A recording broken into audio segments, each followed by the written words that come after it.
Frank Ellison from 4B21 was missing. His yellow property tag was in my pocket, sticky with tape residue, and the call light over his empty room would not stop.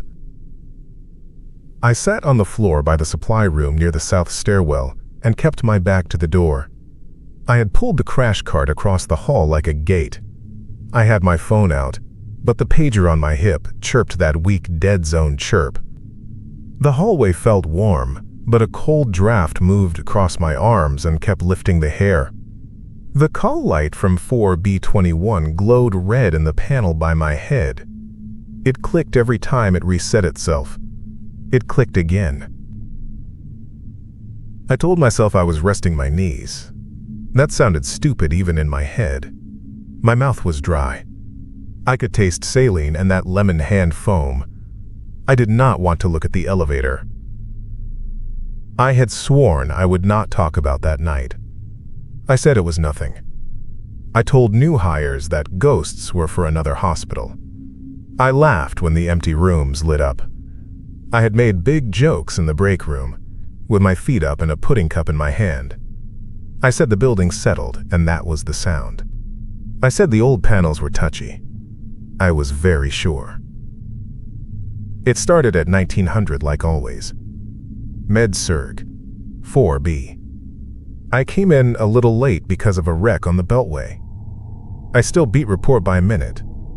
The unit secretary, Mandy, had the tracker board up. The lights for 4B21 and 4B23 were both red. Those rooms were empty. Housekeeping had stripped them. I told her, "Your board is drunk." She said, "Don't. They've been like that for an hour." I laughed. I said, "Maybe they want you."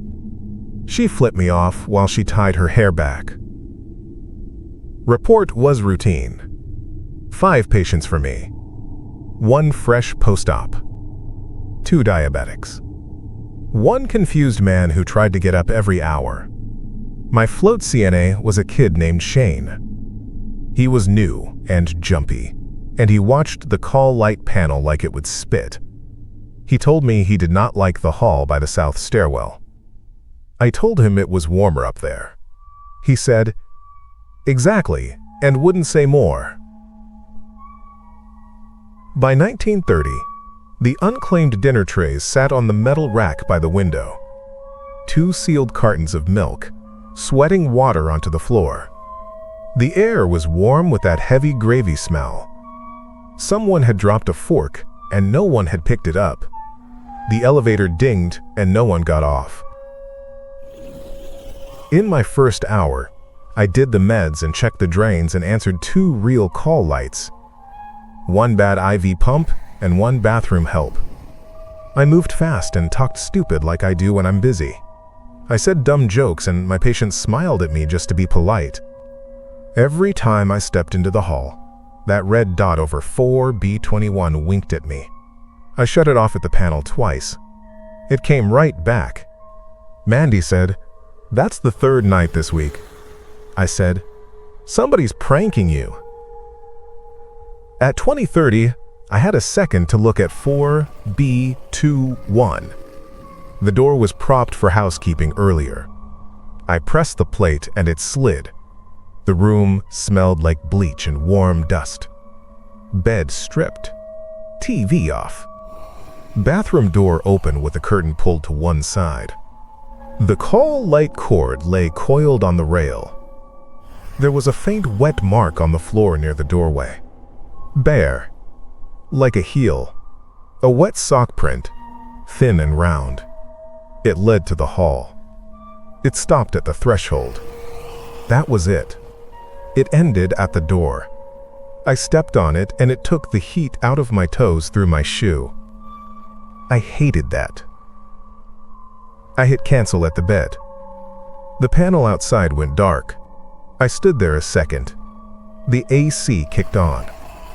Warm air. A cold draft slid over my neck in the warm air, like someone opened a freezer and then closed it, and I said out loud, "Nope," and went back into the hall. I told Shane. He rolled his eyes like I was hazing him. He said, "Not funny." I said, "I'm serious." "There's a wet print." He said, "Who left a sock print?" I said, "A wet sock ghost," and he actually laughed. "If I go in there, I will die," he said. I said, "Fine." At 2110, Miguel from Dietary pushed his metal cart down the hall again. He pointed at the trays. "Unclaimed," he said. He put down fresh ones anyway. He marked names with a pen and slid them into wrong slots because people had moved rooms. He said, "You gonna eat?" I said, "In a minute." He said, "I'll be back," and he left 2 covered plates near the nurse's station. No one touched them. By 0200 they sat cold, film skin on the gravy. That is later. At 2110 they still looked okay. At 2130 my pager chirped that jagged little chirp like it was out of range. It does that in the North Hall. We call that a dead zone. The screen showed a 4-digit code I didn't know. It flashed twice, and then the battery icon blinked like it was 5%. I hit acknowledge and it said failed. At 2145, I was in 4B17 with Mr. Singh to hang a new bag. He hummed under his breath like he always did. The call light in his room lit and went off without him pushing it. He never reached for it. He looked at me with big eyes. He said, "Someone is here." He did not say it like a question. I said, "Shane in the hall," and I smiled like a TV nurse. He looked past my shoulder at the curtain. Nothing moved. By 2200, the elevator stopped on 4B 3 times with no one there. You know that sound. Same bell every floor. The doors opened and then closed. Once I walked up to it. The panel showed it had come up from 2. I pressed lobby and it flashed and then went to 5. The doors slid. Cold rolled out of the car like air from a vent. I pulled my hand back. It wasn't cold like AC. It was old cold. I said, "Nope," again, and I let it close. When it opened on 5, the call light panel for 5 lit and then blacked out. No one was on 5. 5 had been closed for 6 months. Built out. Pipes. No beds. We saved that floor for overflow when winter hit. We did not open it at all that week. At 2215, 4B21 went off again. Mandy sighed. "Can you just pull the battery out of the pillow thing?" I said, "There's no pillow thing. It's empty." She said, "Then it is the cord." I said, "I unplugged it." She shrugged like she was done. "Let it ring," she said. I did not let it ring. I went in and checked the jack in the wall. I switched to a spare cord. I hit cancel. It shut up. I stood there one more second. There was a cold draft again. It brushed my calves. The bathroom light flickered once and stayed on. I remember my brain said, "It's the ballast." That is the kind of thing you tell yourself. I put the old cord in my pocket. It felt damp like someone had held it in a wet hand. At 2235, Shane came to the station and pushed a property bag at me. "Was this yours?" he said. It was the cheap plastic drawstring kind with the hospital logo in blue. The string was knotted wrong. The tag said, Ellison, F, 4B21. Inside sat a wallet, a phone with a cracked case, and an old red rubber ID band with metal snaps. The band had Frank Ellison printed on it with his DOB. There was a little hair caught in the snap. It made me feel weird. I said, "Where did you get this?" He said, "Clean util, on the top shelf." It was behind the boxes. It was sticky. I said, "Why did you go in there?" He said, "Because the alarm in there goes off every time I walk by, and I just wanted to see." That room had a motion sensor no one turned off when they did inventory. It chirped if you were tall. Shane is tall. I took the bag and I pulled the chart sticker on the tag. It had a date that was 3 months old. I did not remember Frank. People came and went. Names blur. I looked in the electronic charting. His visit was archived. He had come in on a Tuesday. Shortness of breath. He had a planned discharge. There was a note. Escort to lobby, 0315. The box for property returned to patient had a check by it with Mr. in small letters. My initials. I never write them neat. The time was mine. 0315.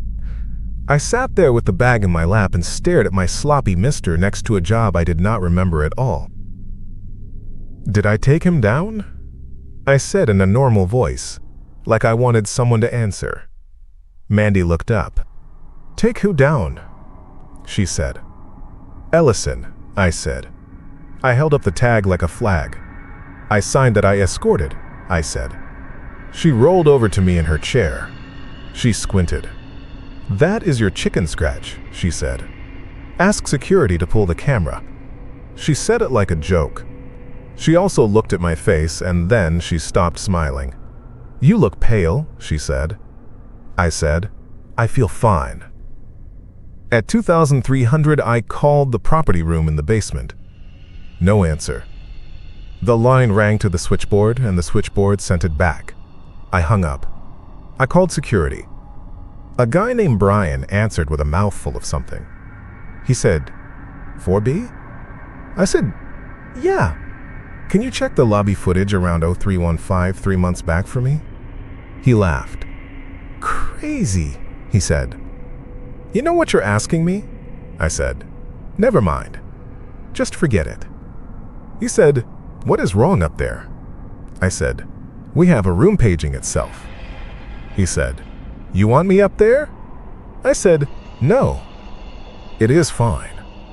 I was still making jokes. He said, if you need me, call again, and hung up. At 2315, I tried to put the bag in the right bin. We have those bins by room number, down by the elevator, against the wall with the AED. 4B21's bin had a thin layer of dust. There was a folded patient gown in it. A current date sticker sat stuck to the side. Someone had used it for some other patient. I held the Ellison bag and didn't know where to put it. I walked away with it still in my hand. At 2330, the elevator again. It dinged and opened, and no one was inside. I stepped in to push close, and the doors closed on their own. I hit 1. It did not light. I hit 2. The car went down. It opened on 3. 3 had a sign taped over the panel. Closed. Do not enter. The light in the hall beyond was dim. Not off, but like half the bulbs were out. It looked gray. I held the bag and waited for the doors to close. They did not close. The car waited like it expected someone. My phone vibrated. The screen said no service, which made no sense because we had Wi-Fi. It vibrated twice more like a page tried to push through. I stood there with my hand on the close button. I pressed it and it clicked and did nothing. I said, all right, and stepped out 1 step and leaned out like a kid staring into their basement. The tile felt sticky under my shoe. It smelled like dust and mop water. There was a cold draft, and it felt like it came from far down the hall. I could hear a distant whine, like an old ice machine. I said, nope, and got back in and mashed 4. The elevator did not move. The bell dinged like someone had called it. I held the bag tight against my belly and said, close, like the door spoke English. After a long breath, it closed. Back on 4, I did my rounds. I had to keep doing my work. Patients do not wait for weird things to finish. I hung the 0000 antibiotic. I checked Mr. Singh again. He said nothing. He did not hum. His eyes followed me at his door. When I stepped out, the call light in his room went off for half a second and then reset. He did not have the button in his hand. It was clipped to the rail away from him. I said, "Do you need anything?" He shook his head. 12:15, Mandy made coffee. The machine spit steam. It smelled burnt right away. None of us cared. We drank it anyway. Shane said he was going to take Linen to the other end. He came back and said, "The elevator went to 3 again." He did not look at me when he said it. I said, "Don't get on it." He said, "I'm not an idiot." 12:30, I tried policy. This is what you do when you do not know what else to do. You look at the book. I logged a maintenance ticket for the 4B21 call light. I put in the exact behavior. Self-activating. I printed it and stuck it to the workroom door with a magnet. I wrote a note for day shift. I wrote, "Ellison property bag found in clean util. Tag shows Mr. Who took him down? Surgery date 3 months past." I put the note under a magnet shaped like a frog. It slid a little down the metal. I adjusted it. That is what you do to feel like you have done something. 12:45. My pager chirped like it had a whisper stuck in its speaker. It showed 4B21's extension. That is impossible because there was no phone in there. I turned it off and on. It beeped 3 times and then showed a full battery. It chirped again. 1 o'clock. I tried to eat. The unclaimed trays were now ours in our minds. Mandy said, "Take one." I pulled the cover. Mashed potatoes and something with gravy. It was cold. The gravy had a skin and it pulled up in a circle like old paint. I put the fork down and pushed the tray away. I opened the milk. The carton popped and sprayed a dot on my sleeve. I wiped it off with my palm and smelled my hand. It smelled like sweet rot. I swallowed hard and threw the milk in the trash. 1:15. Security called me. "You called earlier," Brian said. "You wanted the lobby at 03153 3 months ago. You know the cameras auto-delete at 30 days. I said, "I know." He said, "It is not nothing up there, is it?" He did not say it in a fun way. He sounded tired. I said, "Who was assigned to 4B 3 months ago?" He said, "You need to ask staffing." I said, "I was." He said, "Then you know," and he hung up. That pissed me off. I went and pulled the 6-week schedule archive from the slot behind the secretary desk. We keep old paper copies. I went back to those days. My name was on the line for that Tuesday night. The assignment sheet had a pink pen line around my rooms. 4B21 was circled. Frank's name was there in a square. Someone had written DIA, REG, next to it in a weird script that was not mine. Next to his name, in the dispo column for 0300, someone had written discharge, home, escort. Next to that was a little mister again, like I had signed off. It made me feel like I was looking at my own handwriting, but slanted. Like I had written left-handed. I touched the paper with my finger. I thought, I do not remember this man. I do not remember him walking out. I rubbed my eyes. 1:30. I took the elevator down on purpose. I held the property bag in both hands and went to the basement. It opened on 2 and then on 1. Slow, like it was thinking. On 1, the lobby was empty. Just the guard behind the glass. Brian was not Brian. It was the other guy, old, with a can of peanuts on his desk. He looked up and did not wave. I did not want to talk to him. I went to the service elevator to the basement. It opened and smelled like mop water. I went 2 levels down. The property room had its gate down. The metal was locked with a small padlock. Inside, bags hung on hooks with tags, alphabet. The light was on. No one sat at the desk. On the counter was a clipboard. It had a sheet with lines for date, patient name, bag number, release signature. On the second page, on the bottom, a line read Ellison, Frank, bag 4, B21, return, pending, no signature. The date was 3 months back. The line below it had been left blank. A sticky note was half stuck off the edge with the word follow written on it twice. The morgue was down the hall to the left. I should not have gone in there. I know the code. Everyone knows the code because we forget to escort sometimes, and then we have to go down with a release, and the clerk is never in there after midnight. I typed it. The light inside was that awful bright white. It made my eyes water. It hummed. The rack had 2 covered forms. The rest of the drawers were closed. The log on the desk had a flip top. I flipped it.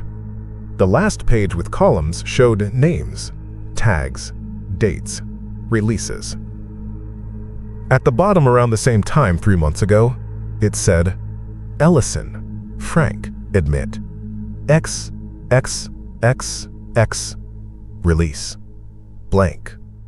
There was no funeral home. No signature. Maybe that was a mistake. Maybe they had missed a line. It happens. But the paper above it had a coffee ring. Someone had set a cup there and left. I felt like my neck was getting sunburned. I pointed my eyes at the paper and not at anything else in the room. I wrote in my head, "Go away," like it was a prayer. I shut the book and backed out. At 2 o'clock, I told myself to stop. I went back up. The elevator stopped halfway and opened on 3 again. The hall on 3 looked the same, but there was a tray by one door. A covered plate. No one had set a tray on 3. It steamed faintly. That is what I thought I saw. But there was no steam when I looked again. The plate cover had a greasy fingerprint. A series of wet sock prints dotted the floor and led from the elevator to room 3B12. They faded at the threshold and stopped at the door. My heart thudded under my scrub top. I said, "That is nothing," out loud. My voice sounded quiet, like I was under a blanket. The elevator doors did not close until the print by my toe dried into the tile and went dull. Then they shut. Back on 4, I tried to switch assignments with Miriam. She is tough and would tell me if I had gone soft. She had the West Hall. I said, "Take 4B17 for an hour and give me 4B20. She said, "Why?" I said, "It is Mr. Singh. He likes you." That was true. She shrugged, and we swapped temporarily on the board. She took his call light vocera. 8 minutes later, the only call lights that lit were from the new list taped next to my name. 4B20, 4B19, and 4B21. 4B21 lit even brighter. The old panel made a buzz I had not heard. Miriam raised an eyebrow at me. "You see that?" she said. I nodded. We swapped back. 4B21 clicked. The buzz went to a harmless little ping again. 2:30, I told Mandy. "I'm taking the bag down to 3. She said, "You're not," and came out from behind the desk like a little wall. "You don't go to 3. She said it like a mom. I hated that I needed her to say it. I put the bag under the desk by my feet and wrapped the drawstrings around my wrist. I drank more bad coffee. I told her I was fine. I was talking too fast. 2:45, I tried to follow the book again. I called the house supervisor. She answered with that slow tone. She sounded tired and polite. I said, "I have a misfiled property bag. Patient last name Ellison. I have my initials on a discharge escort from 3 months ago. His bag is here. The morgue log shows no release." There was a pause. I could hear voices behind her. Day shifts sometimes did sundry orders at night. She said, "Why are you calling me with this at 2:45? She wasn't rude. She was just done. I said, "Because his room keeps calling." I said it quiet, like a kid. She sighed. "I will email records," she said. "Fill out a variance. Put the bag in the safe." I said, "The safe is in property." She said, "Then lock it in the med room and tape a note." I said, "Yes, ma'am." She hung up. 3 o'clock hit like it always does, like the whole building gets heavier at once. The lights felt dimmer. The elevator dinged and dinged. The call light panel showed 4 B-21 steady, not blinking. It looked like the light the code rooms make. Bright. My stomach turned over. I stood up. Mandy said, "Don't." I said, "I am just going to cancel it." She stood up too. "I'll go with you," she said. I said, "No, you have the phones." It was a lie. Shane was there and could sit a chair. She did not push it. She looked down at my hand where the string was wrapped. "You keep that on you," she said. I nodded. I walked down the hall. The floor was clean and sticky under my shoes. I could hear the squeak at each step. The air was warm around my face. There was a cold whistle like from a crack in a window. I did not know where it came from. Every door plaque slid past my eye. The little white boards with patient names and goals. The empty ones were blank. To my right, the south stairwell door was closed. I passed it. The exit sign showed a red reflection in the glass like an eye. I did not look long. At 4B21, the door was open to the room like I left it. The bed was still stripped. The bathroom light was on. The call light box had its green ready light and no red on it. The overhead light in the hall framework still glowed bright for that room. I stepped in. The draft came from the bathroom tile. I felt it pull at my slacks. I reached and hit cancel on the wall. The panel outside still showed red. I leaned back into the hall and looked. It still showed red. I stepped out and hit cancel on the panel. It clicked and stayed red. I said, "Okay." I said it out loud to the air. "Okay," like I was agreeing to something. The elevator dinged. It sounded close. I looked down the hall and saw the doors open. There was no one in it. The car did not have our usual overhead light. It had a light that looked a little whiter, like it had a different bulb. I took a breath and then I was walking to the elevator with the bag. I did not stop at the stairwell. I did not stop at the linen cart. I went to the car and I stepped in. It closed. I hit lobby. It did not light. I hit 3 without thinking. It lit and the car began to move. My hand tightened on the string until it cut my palm. The doors opened on 3. The plates said closed. The tape was still plastered across the frames. The tape had been peeled and stuck again a dozen times, it looked like. It hung at a slant. I stepped out. The hall was not right. People say that. We all say that. It is nonsense. It was the same hall as 4, but empty and dim. But I knew the smell. It was that smell in old storage rooms. Paper, an old mop and glue. The air felt thick, and then the draft cut through it like a thin blade. I heard my own shoes. I walked past doors with no plaques. One crooked sign hung by one screw. I read the number. It read 3B12. That was the room with the tray before. There was no tray now. The wet sock prints started in the elevator and ended at the door of 3B12 and stopped at the door. I pushed the door plate. It did not open. The light over the door flickered but did not come on. I said, "Frank," out loud. My voice went flat into the hall. "Mr. Ellison," I said. I am not religious. I still said, "Sir, do you need help?" I felt stupid. I also felt like my stomach had climbed up under my ribs. I held the bag up level with my chest like I was bringing a gift. "I have your stuff," I said. Behind me, the elevator dinged again. It sounded further away. I turned around. The call light panel on the wall by the nurses, alcove on 3, had a single red light on. It had no labels. The wires behind it hummed. The red light flickered and then burned steady. I saw my own reflection in the dark window of the supply room. I looked tired. There was no one else there. I heard a pager chirp, that little broken chirp from back by the elevator. My hip vibrated and the screen said 3, and then it glitched and cleared. My skin felt too tight. I backed up to the door of 3B12. I said again, "Sir?"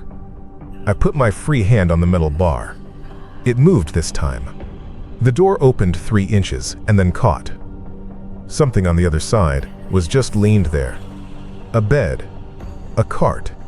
I pushed. It slid. The door opened halfway and then stuck again. I squeezed through and scraped my shoulder on the frame. Inside, the room did not have a bed. It had a gurney with its mattress rolled up. Dust lay on the edges. My foot slides made clean lines. The bathroom light was off. I smelled cold. I stepped in 2 steps. The bag dug into my wrist. I set the bag on the gurney. The drawstring left a red line in my palm. I rubbed it and sucked the skin like a little kid. I felt stupid doing that in a dark room. The gurney moved a ½ inch. That is not a big drama thing. It was my hand leaning on it. It still made me jump. I said, "Okay." I opened the bag and took out the red rubber band. It had that weight old bands have. The little metal snaps bent a little. I pressed them and they made a small click. I set it on the gurney. It looked wrong to set an ID band on a bed with no person in it. I told myself I was doing a thing that made sense. I said, "Mr. Ellison, we're going down, okay? We're going to finish. I am here." I did not think at the time which finish. Lobby or morgue. The word finish came out of my mouth and I wanted to throw up. I pulled the gurney into the hall. It made that hollow wheel rumble. It squeaked. It felt like pushing a shopping cart with a bad wheel. The door closed behind me by itself with a click. I did not look back. I pushed the gurney toward the elevator. My arms shook. It is stupid because it was light. Just metal. The elevator doors were open now. I do not know if they had been before. The car was waiting. The light inside burned that clean white. I pushed in and pulled the gurney all the way. It barely fit. The door closed with us inside. The floor indicator lit the down arrow. No numbers. Just down. My stomach tightened. The car fell 1 floor like normal, and then it kept going. It passed 2 and did not stop. It did not ding on 1. It kept going. The light in the ceiling hummed. The wheels of the gurney rolled a little even with the brake on and tapped the wall. Tap. Tap. The air got colder in a way that made my teeth hurt. I pressed the panel. None of the numbers lit. I pressed open, close, alarm. The alarm made no sound. I looked at the ID band on the gurney mattress. It had rolled to the edge and hung there. It bounced with the car. It looked like it might fall. I caught it and pushed it flat. My hand felt numb. The doors opened. It was not the basement like I knew it. It looked like the same hall but longer. The tile stretched away. The overheads were all on. The morgue door at the end had a little red dot on the lock. The property room gate was down. The air was cold without being moving. My breath did not make steam.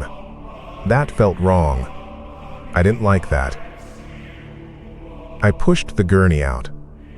The wheels made that sound like a cart in an empty store. The hall was not loud. It wasn't quiet either. It was like someone else's house at night. I thought, finish. I was angry all at once. It burned in the middle of my chest. Not because of the cold or the noise, because I had been sent like this, and because my initials were on a sheet I did not remember, and because I was suddenly sure all the little stupid things I had done at night had been noticed by something. It made me want to sit down, but I did not. I pushed forward. I had started. 1 foot, then the next. The marked lock light went green as I approached. I did not put a code. It clicked. I pushed the door. It swung open. The bright inside light hit the hallway behind me. It made the metal rails glow. The air inside held that thick smell. Not rot. Not flowers. The nothing smell that is worse than any smell. My eyes watered again. I pulled the gurney in half a length. It stuck on the threshold. I lifted the foot end and the wheels hopped. The ID band slid. I grabbed it with my other hand. I put it back on the mattress. I said, "Mr. Ellison, we're here.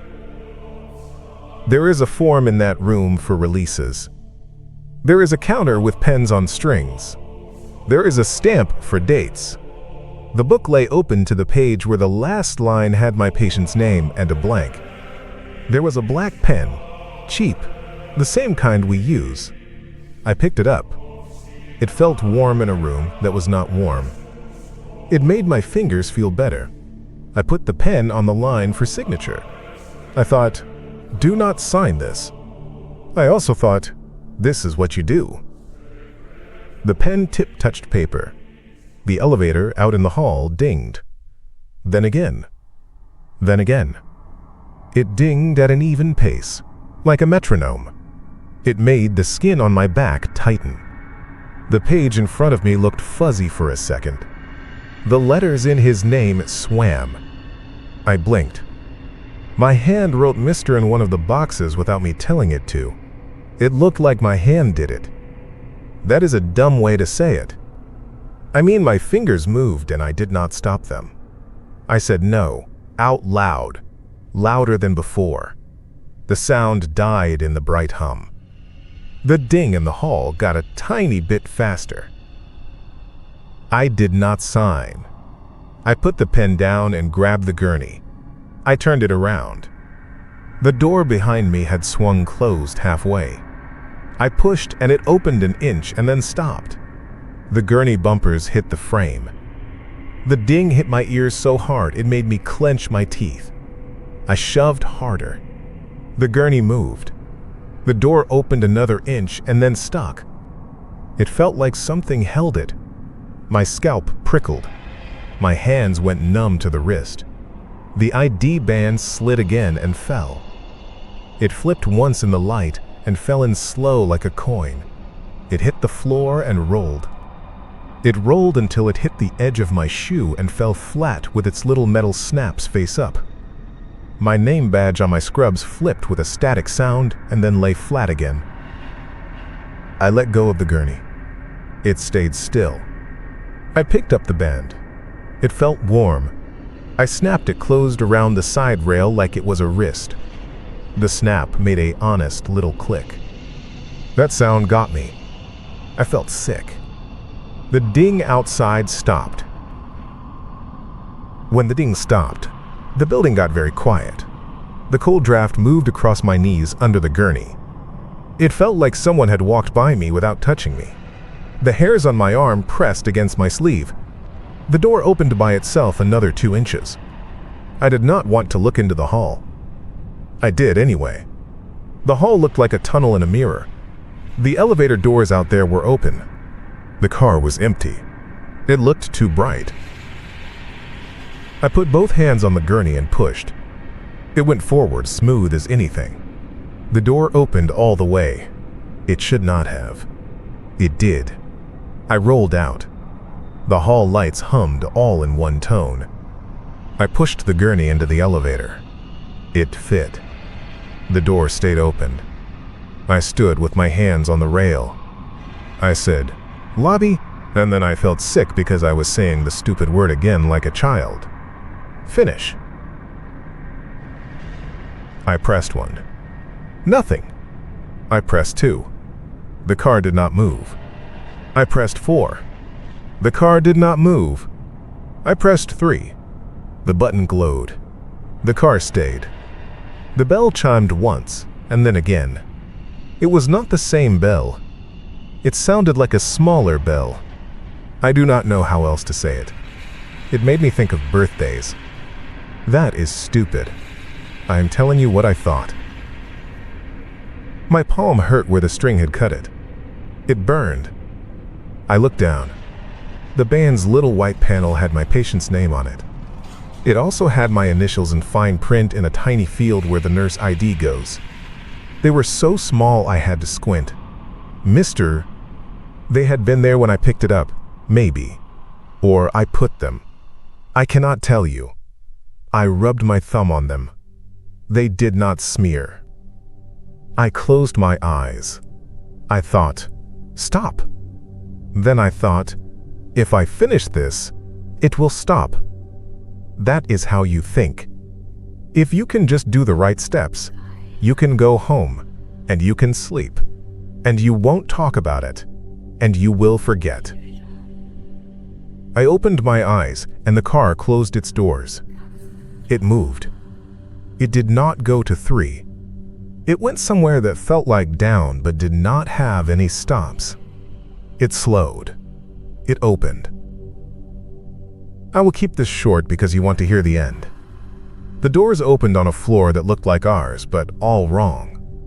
No staff, no patients, no carts. The call light panel on the wall had only one light, and it glowed steady. The name strips were blank. The air was too still. The elevator did not wait. I pushed the gurney out because I could not be in the car anymore without feeling like my skin would crack. I pushed until I reached the stairwell door by the supply room. The little window in that door was black. I could not see my face in it. The south stairwell door opened by itself a little and closed again in a slow, soft way. The same thin cold moved over my hands. My pager chirped once. I looked at it. It had no message. The screen lit and went dark. I said, "Mr. Ellison, one more time," and then I said, "I am taking you out." That is the last thing I remember in a straight line. I pushed, and I swear the wheels rolled like they were greased with ice. The hull bent in a way hulls do not bend. It made my stomach flip.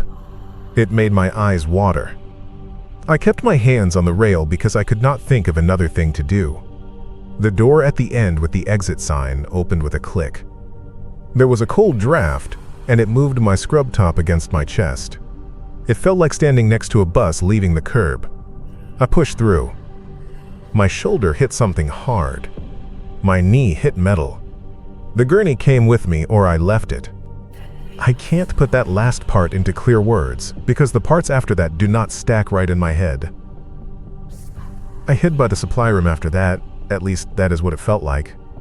That was where I started this story, my back to the door. The crash cart pulled halfway out. The call light over 4B21 would not stop. My bag with my wallet was on the floor by my foot. The red rubber band was not with me. The string mark in my palm was. I held my hands out in front of me and saw they shook.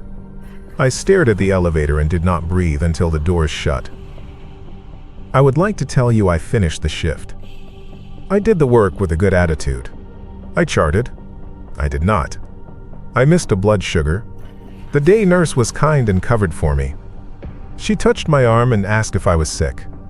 I said yes. I took my badge off at 0730 and I sat in my car with the air on full blast, even though the morning was cool, and I stared at the one tree by the loading dock until the wind made the leaves move. Then I went home and did not sleep. I stood in my kitchen and I pressed my thumb into the red line on my palm and watched it fade. I said I would not talk about it. People see things. That building is old. Wires cross. Doors stick. That is what we say. A week passed. The 4B21 light went off and stayed off for a day and then came back. A new nurse took a picture and laughed on Instagram and tagged the unit. I felt the back of my neck go cold and I sat down with my phone in my lap. I did not like being in the South Hall after that. I took the North Run when I could. 2 months passed. On a Tuesday, not the same date, I found a small note in my locker. It had no envelope. The paper was the green kind from staffing. It said in a big, strong hand, "Ellison's bag is on 3. It had no initials. I held it to the light to see a watermark like that would help. It did not. I went down that night at 02:00 and 3 was closed and locked the way it is supposed to be, and all the lights were off, and the elevator would not open there. Bands. I told myself I was making things up. I kept working. That's where my part ends. I wrote this because someone told me not to take the blame, but it is still my hand in that log, so I do not know what to say. The rest is not mine. The rest is the first person of a man with a stiff black belt and a flashlight who walked up the south stairs at 0418 because the elevator alarm stuck and we could not silence it from the desk. He told me what he found in the hall when he met me later in the cafeteria. He said he would write it up either way, but he wanted me to hear it from him. I asked him to write the words for me when I started shaking. He did. He wrote what he saw in his own plain words. He spoke like he always speaks, like he was reading a list. I am Sergeant Paul H., Hospital Security. I did my rounds as usual, 0000, 0200, 0400, card swipes recorded on my handheld. I got a call at 0415 from the switchboard. They said the elevator chime would not stop on 3. I told them there is no 3. I know there is a floor there, but it is sealed. They said the chime were coming from 3. I heard it over the phone. Ding! Ding! Ding! Even. Not fast. Not slow. Like 15 seconds. I took the south stairwell up with my light. The door on 3 is supposed to be taped. It was taped, but the top corner was peeled. I pulled it and got in. Lights were half on. Cold on my arms. I am used to cold. This was like standing by a walk-in fridge when someone opens it. It didn't stink. It didn't smell like nothing. The chime came from the elevator car stuck open. It was empty. The panel inside had no lights. The call light panel on the wall had one red dot on. No labels. On the floor between the elevator and the door to 3B12, there were foot shapes from wet socks. Someone had been barefoot. They looked like a man's step. They were spaced like somebody not in a rush. They started at the elevator and ended at 3B12 and stopped at the door. No prints went the other way. The door was shut. I checked it. It was not locked. I opened it. Inside was a room with no bed, but a gurney was there with the mattress rolled. A property bag sat on the gurney. I tilted it with my flashlight. "Tag," said Ellison. "Frank." There was a red rubber band snapped around the side rail for someone's wrist. It hung on the metal, and the little metal parts were pointed up. It was still. On the floor there was a nurse's badge on a clip. Name Marco Ruiz. It was half under the wheel. I picked it up. It was warm. The elevator chime went steady in the hall. I heard a page chirp like it was out of range. It came from nowhere and then stopped. I called on the radio. I said, "Come to 3 and tell the desk to quit punching the button because it will not stop." The radio was dead in that spot. I stepped out of the room and the elevator doors closed and then opened again like someone had pushed the button. The light in there looked too strong. I do not like to ride the elevator if I do not have to. I went to the stairs. On the way past the nurses, alcove on 3, The steady red light on the old call panel held. It did not blink. It looked like the power was going to it from somewhere it should not be. I wanted to cut it. I did not. I went up to 4B. My friend at the desk, Mandy, is usually sharp, but she had her head down on her arms. She stood up fast when I came. She looked like a person in a movie when they stare too long at the TV. I put the badge on the counter and she grabbed it. She said, "He went down," and then she cried in a small way, not loud, with her hand flat on the laminate like she lost a game. I do not do well with crying, but I stood there. The call light panel there had 4B21 on. They told me that room is empty. I looked at the empty room. It was empty. There was a wet mark on the floor by the door. It ended there. I went back to 3. The door had closed. The tape had stuck again like a person pressed it. I pressed it myself this time. I put new tape across. I am not a priest. I am a man with a flashlight. I do locks and tell people to go back to their room. I have been in that hall when no lights were on and I did not mind. That morning I minded. I stood by the elevator and I heard it give one more ding. Not ahead.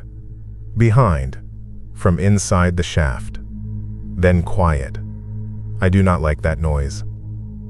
I put the property bag from 3B12 on my belt and carried it down to the property room. The gate was down. I put the bag on the counter and wrote a note.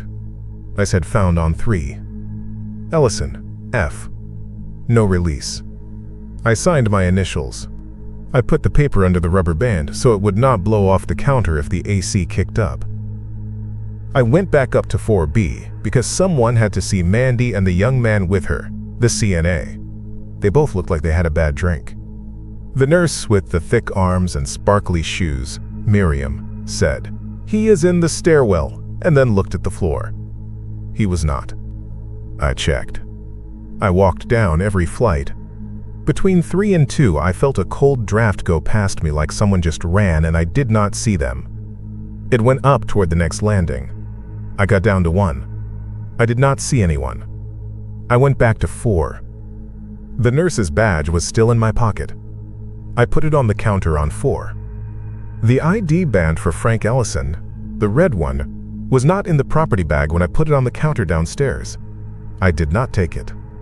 I did not see it again. I have to write that last part because it is the thing my mind goes to at night. The red band was on the gurney rail in 3B12. It was snapped on. It was not loose on the gurney when I pushed the door and looked. It was attached. When I came back after I ran the stairwells and made the tape, the band was not on the rail. It was also not on the floor.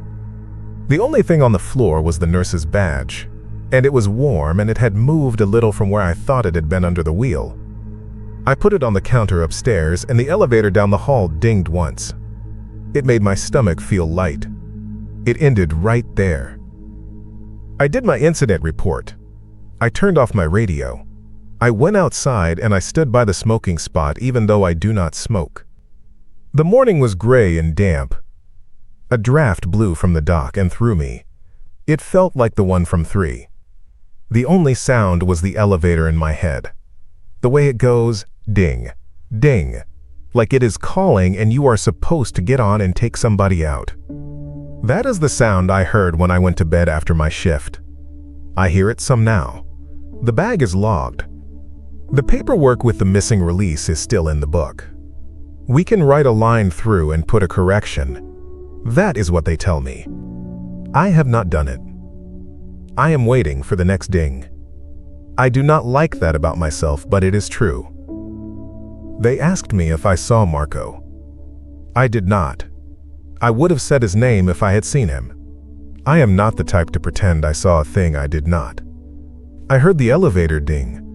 I saw the wet sock spots end at the doors. I put my hand to the south stairwell window and the glass felt warm and then cold, like someone's breath was on the other side. I walked away and the call light on 3, the steady red, held. That red was the one that stayed in my mind when I lay down. It looked like it had no electricity behind it, and still, it burned. That is all. That was the man's way of telling it to me. His hand looked strong on the paper. He wrote it like a list. I read it. I came here and I typed this with my own hand. It is long because nights are long. If you have worked nights, you know how time stretches and shrinks and folds, and you know the sound of an elevator like you know your own keys. If you have not, you do not. I told you this because I think I am on the paper twice. My initials are there where the escort should have been. They are not the only ones like that in the building. I think you could find more if you went through the morgue book with your eyes open. I am done. I am not proud. I am not brave. I still work. I still take the north run when I can. If I have to go south, I walk faster. If I hear that ding, I check my hands without meaning to. I look for the red line from the string. Sometimes when the building is quiet and I'm between rooms, the call light over 4B21 comes on steady in the panel, and I say his name under my breath and check my pockets for a band that is not there. Then the light holds, even and patient, until the elevator down the hall gives one small polite ding like a person clearing his throat.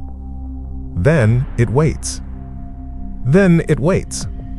Then it waits.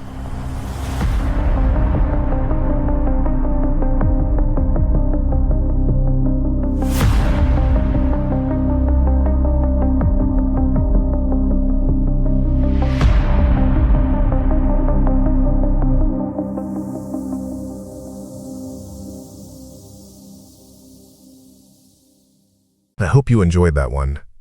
Sometimes these stories stay with you longer than you expect. If you'd like to hear more, subscribe for the next night's story. Like the video if you enjoyed it, and maybe watch another before the lights go out. See you in the next one.